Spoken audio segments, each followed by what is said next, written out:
Matthew 27. Now when morning had come, all the chief priests and the elders of the people took counsel against Jesus to put him to death. They bound him, led him away, and delivered him up to Pontius Pilate, the governor. Then Judas, who betrayed him, when he saw that Jesus was condemned, felt remorse, and brought back the 30 pieces of silver to the chief priests and elders, saying, I have sinned in that I betrayed innocent blood. But they said, What is that to us? You see to it. He threw down the pieces of silver in the sanctuary and departed. Then he went away and hanged himself. The chief priest took the pieces of silver and said, It is not lawful to put them into the treasury, since it is the price of blood. They took counsel and bought the potter's field with them to bury strangers in. Therefore that field has been called the field of blood to this day. Then that which was spoken through Jeremiah the prophet was fulfilled, saying, They took the 30 pieces of silver, the price of him upon whom a price had been set, whom some of the children of Israel priced, and they gave them for the potter's field, as the Lord commanded me. Now when Jesus stood before the governor, and the governor asked him, saying, Are you the king of the Jews? Jesus said to him, So you say. When he was accused by the chief priests and elders, he answered nothing. Then Pilate said to him, Don't you hear how many things they testify against you? He gave no answer, not even one word, so that the governor marveled greatly. Now at the feast the governor was accustomed to release to the multitude one prisoner whom they desired. They had then a notable prisoner called Barabbas. When therefore they were gathered together, Pilate said to them, Whom do you want me to release to you, Barabbas or Jesus, who is called Christ? For he knew that because of envy they had delivered him up.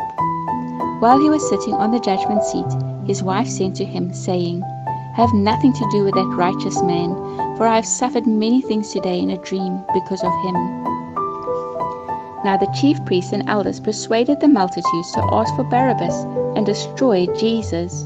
But the governor answered them, Which of the two do you want me to release to you? They said, Barabbas. Pilate said to them, What then shall I do with Jesus, who is called Christ? They all said to him, Let him be crucified. But the governor said, Why? What evil has he done? But they cried out exceedingly, saying, Let him be crucified.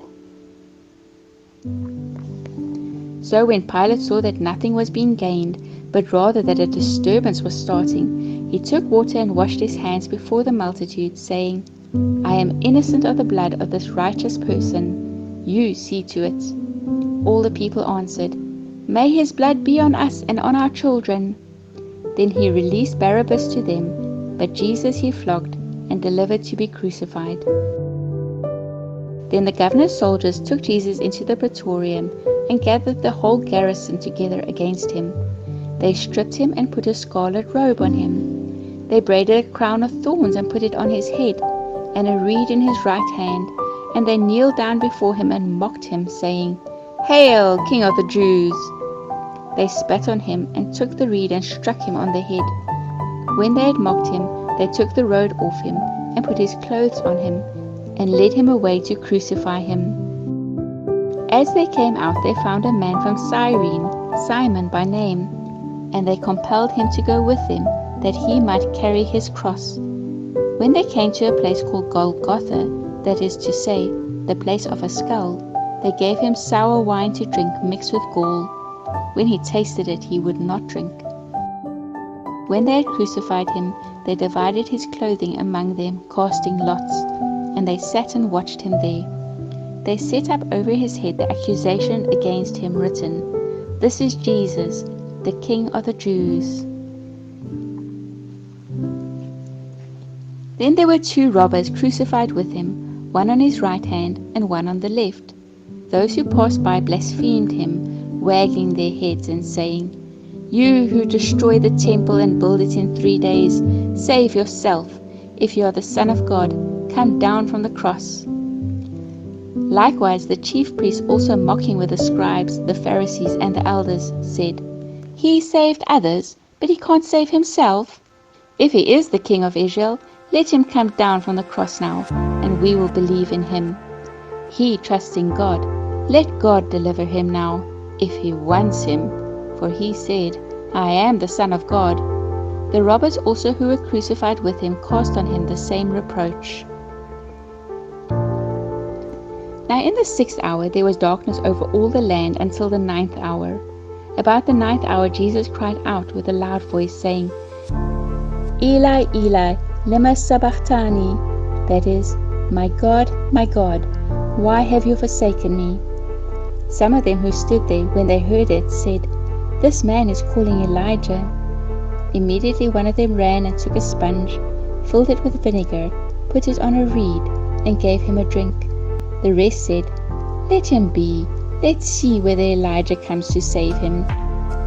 Jesus cried again with a loud voice and yielded up his spirit. Behold, the veil of the temple was torn in two from top to the bottom.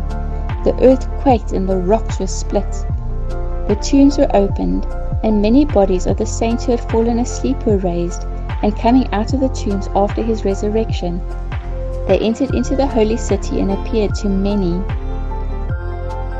Now the centurion and those who were with him watching Jesus, when they saw the earthquake and the things that were done, were terrified, saying, Truly this was the Son of God. Many women were there watching from afar, who had followed Jesus from Galilee, serving him. Among them were Mary Magdalene, Mary the mother of James and Joseph, and the mother of the sons of Zebedee. When evening had come, a rich man from Arimathea named Joseph, who himself was also Jesus' disciple, came.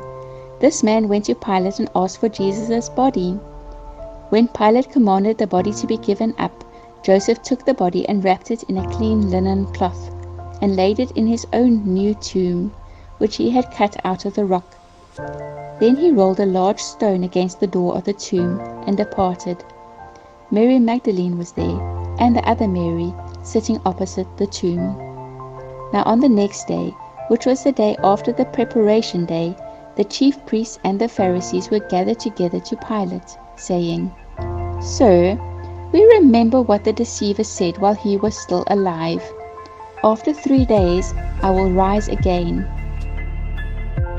Command therefore that the tomb be made secure until the 3rd day, lest perhaps his disciples come at night and steal him away, and tell the people, He is risen from the dead, and the last deception will be worse than the first.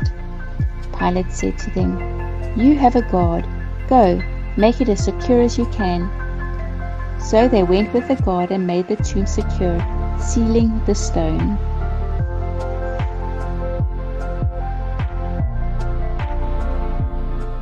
Make my life a prayer to you. I wanna do what you want me to. No empty words and no white lies, no token prayers, no compromise.